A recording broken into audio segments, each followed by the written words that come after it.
Good afternoon. This is the Dvar Torah on Parashat Lech Lecha, Parashat Lech Lecha, which is the third parsha of Sefer Bereshit. It begins a whole new era. In the first two parshas, we went from Adam to Noach, and then Noach to just before Abraham. Abraham's born at the end of that. Now we're going to Lech Lecha, which is the beginning of the true story of the Avot in Emot, and starts with Avram telling Lech Lecha, God tells him, go to one land I'm going to take you to, send you to, tell you to go to.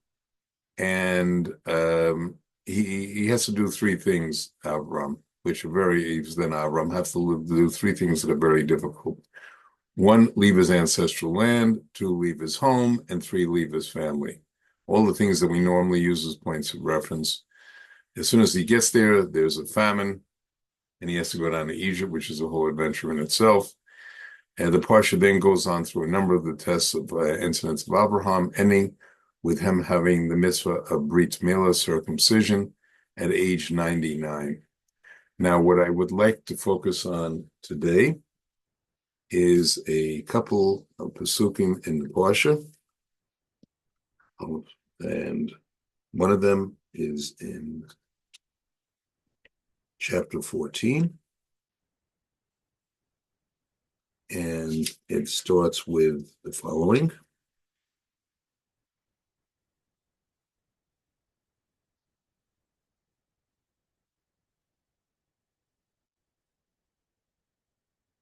Yehi b'yamei, when it says in the days of, it always means there's something negative or challenging about to happen. Amaraftel, Melech Sinar, Ariok, Melech Elzazar, Kadaloma, Melech Elam, and Tilda, Melech Goyim. Now, and these four kingdoms made war against five other kingdoms. They were what we'd call today the four superpowers of the world. And is this just counting battles, or is there something even more significant? To truly understand this, I want to go back to Parshas Bereshit.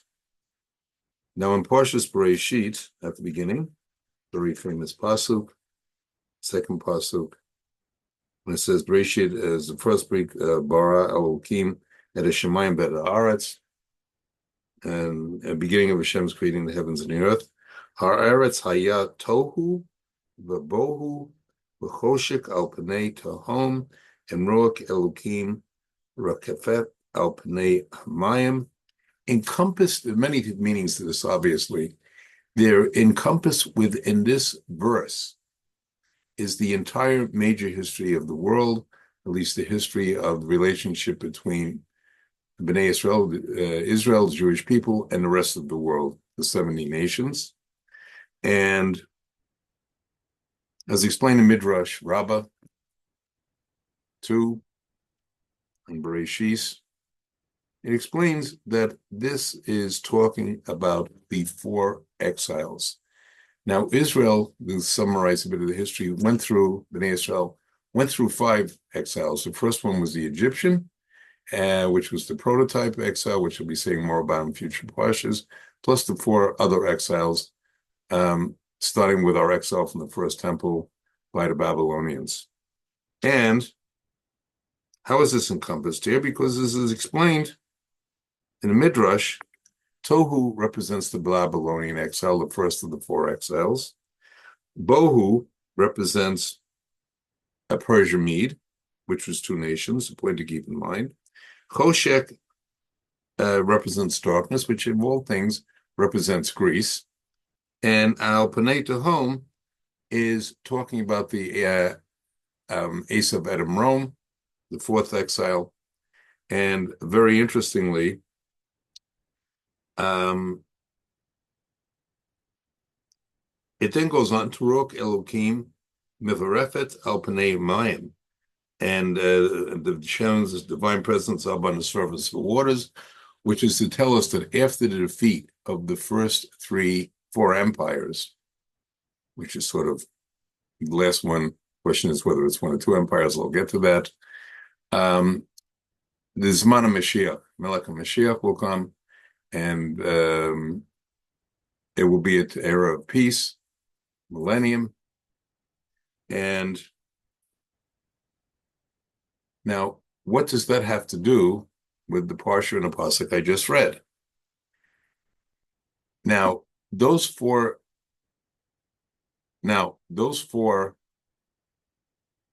kings on a deeper level, according to the Ramban's favorite commentary, and it says whatever happens to the adults will happen to the parents, will happen to the children.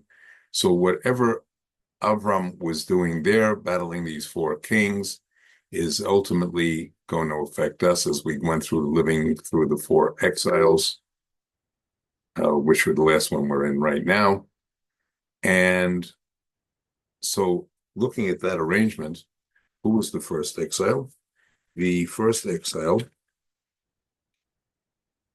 in chapter 14 would be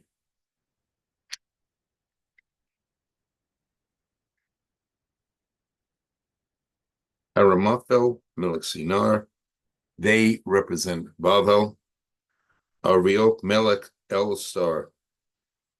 That represents Persia Mede. Now the question is, since they were combined force, why is it one kingdom or two kingdoms? I'll get back to that.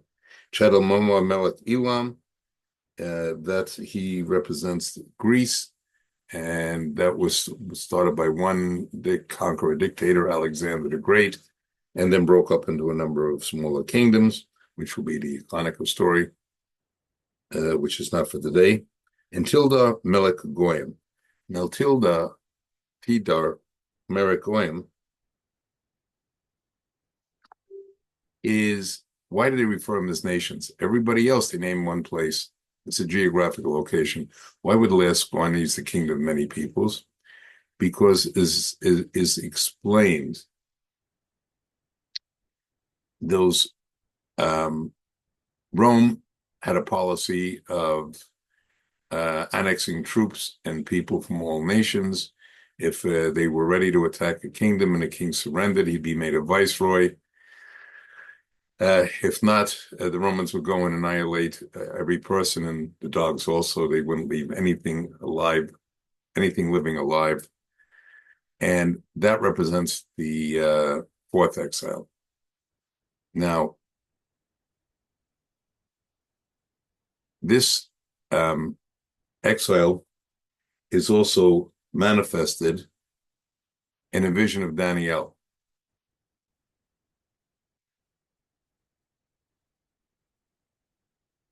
Now, in a vision of Daniel, very interestingly, this is, again, Nebuchadnezzar had a dream.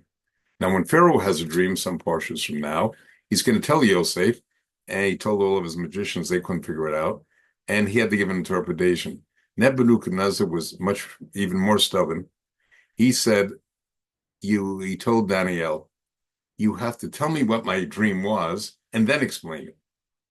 All of his other non-Jewish wise men tried, and he was ready to kill all of them. Daniel then asked to give to give you a chance to tell him and to explain it. And here was the dream. Vihi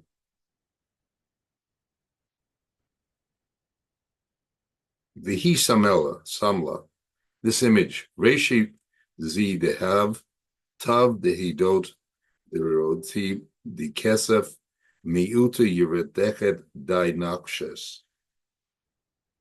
And Shikudi, I'm going to translate the Aramaic, Kipazel Raglihi, Amin Khain, Parzel, Manif Yadi Kasaf. And it then goes on, Kazei Haiva Al Yadei Zeret, Evan Dila Lo Bida Biyadan, and Makat Salah, a Reglain Parzel, the Hasea, and Deka Imam. And he said, what the image dream you had is, you saw this giant image, this huge, huge statue, huge image. And its form was terrifying. Its head, the image, its head was of fine gold, its breasts and arms of silver, and its feet partially of iron and partially of earthenware. Now, that raises a question. What does this have to do with our Parsha and what I talked about in Bereshit? These represented the four exiles again, with Israel, with the first exile, the head of gold being Babylonia, its breast and arms of silver, that was Persia, which, by the way, today would be modern Iran. Its belly and thighs of copper, that represents Greece, and it represents more the Greek concept. I'll be speaking more about this as we get closer to Hanukkah. And its legs were its iron, and its feet partially of iron and partially of earthenware. That's where the old English expression comes up. He had feet of clay. In other words, when he gets challenged or has to do anything, or she has to do anything difficult, they're going to crumble. Now, that represented, so those are the four exiles. This is what is being talked about here. They're more explicit. And this leaves a few questions. One of the questions is,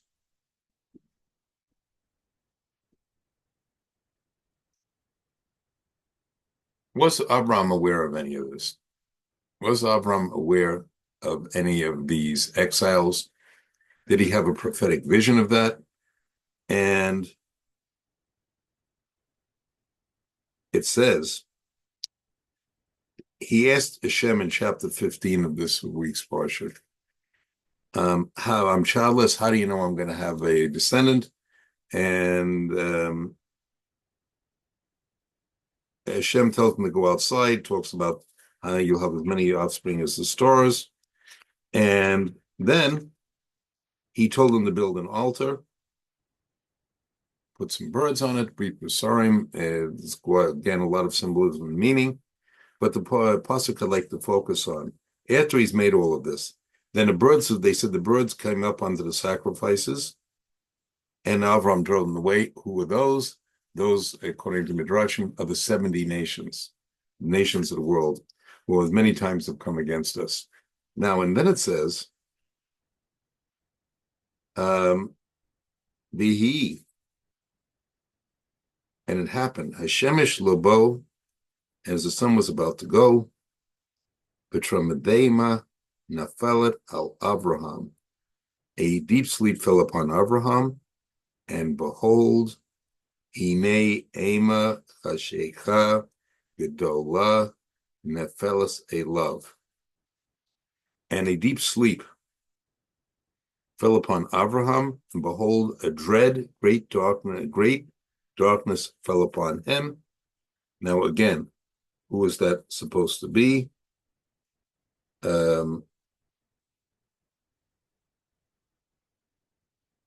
What's it referring to? First of all, why did he fall into deep sleep? Because with the exception of Moshe Rabbeinu, most people, when they got a prophetic vision, either passed out or went to sleep. And what is Hashem doing here in this dream? He's revealing the darkness and bitterness of the future exiles, explained by Rashi and Radak. And what do the four expressions mean, according to Midrash? Dread, Ema. Dread represents Bavel. The next one, Aksheka, represents darkness. Gadol, great, represents the Greeks, and Nephel represents Rome. So in other words, we're going to be subjugated by all of these four powers. Now, the Pasha then goes on to say, and he said to Avram, know with certainty that your offspring shall be aliens and the land that are not theirs own. They will serve them, and they will oppress them for 400 years, but also upon the nation which they shall serve will I execute judgment, and after this you shall leave with great possessions. Now, why are they spoken about in such veiled terms? And when it's talking about the various sacrifices and birth something, all of it's in symbols, nothing is specific. And let's even look at the case of when they're talking about, they never mention Mitzrayim. You see, later on the Chumash, we got to go down to Mitzrayim, what's happening in Mitzrayim, Egypt, it gets repeatedly dozens of times. Why here isn't it referred to? Because these exiles were conditional. They did not have to occur. Now, how is it that they did not have to occur? There was one or two possibilities. If we had gone down to Mitzrayim and stayed, all of us had stayed in the land of Goshen learning Torah, there never would have been slavery. And when the evil of the Canaanite nations was full, we would have gone straight up. There wouldn't have been any suffering. It would have been a very different world. Or if we did sin, if we had been able to sustain the whole 400 years in Egypt, that would have purified us for all time. It would have also taken care of balance certain other things, spiritual things, and we would not have had to go into any further exiles. And when Moshe and everybody went into there, it would have been Zman Mashiach. So this is why it's explained. And with the other four, so the other four exiles did not have to happen. Even one in the Egypt could have been very different.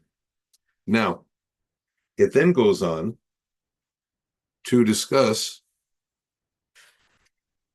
strange wording. Abiyomahu kored Hashem et Abraham brit lomer zerecha in Atanti. On that day, Hashem made a covenant with Abraham, saying to your descendants, I have given this great land, given this land. Now, from where? Mitzrayim. What river is that? The Nile. L'Naha Naha Prat. To the Euphrates River. And it's going to be the Canaanite, Kenezi, and Kadmoni. Then it mentions the other seven Canaanite nations in the time of Yeshua. But those other three nations, which were going to be Moab, Amara, and Edom, which was the beginnings of the Roman Empire, people became the Roman Empire, were going to be given. Now, if you look, they were never given to Abram, never given to descendants. So what is this talking about? This is not only talking about now, this is talking potentially about the Messianic era. That's one understanding. Well, if the three of those four terms, so that's one explanation. Another explanation is that those four, that it's talking about those three nations, and it's also talking about subcultures of other nations that survived. What it would be, by the way, in present day terms, is a good chunk of Syria, Iraq, up to the Euphrates River. And so we're getting, these Pesukim are going for all time. Now, there's a question here that's asked by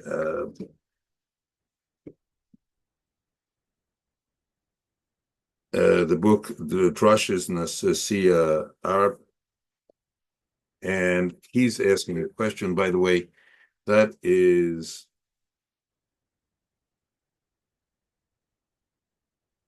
Rav Natan Shapira, who's in Yerushalayim in the late 1500s, early 1600s. You've heard me quote his uncle, who is the author of the Megalei Mukot, very deep commentary on Chumash, among other things. And he raises a question. There are two kingdoms. There are two kingdoms. Mentioned Persia Mede. Yet, why is that only counted as one exile? Yet, when we get to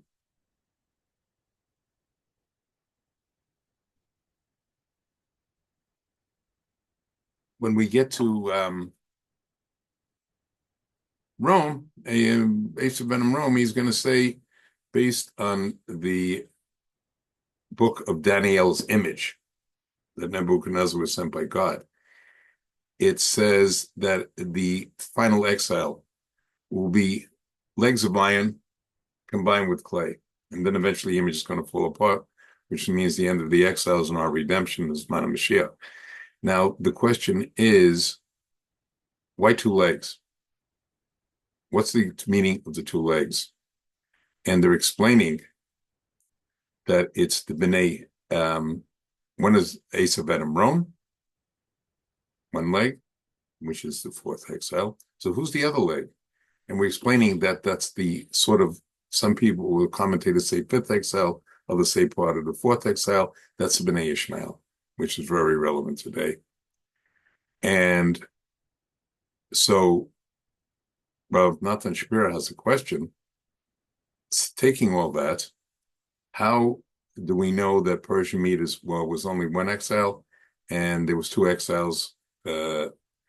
And that's based on partially on the vision of that Daniel interpreted from King Nebuchadnezzar, but even so, okay, so there's two legs. Why couldn't it be two parts of the same kingdom like Persian Mede? And he explains that what is going on here, if you look at our pasuk, it says Melech Tindal, Goyim, the king of many nations.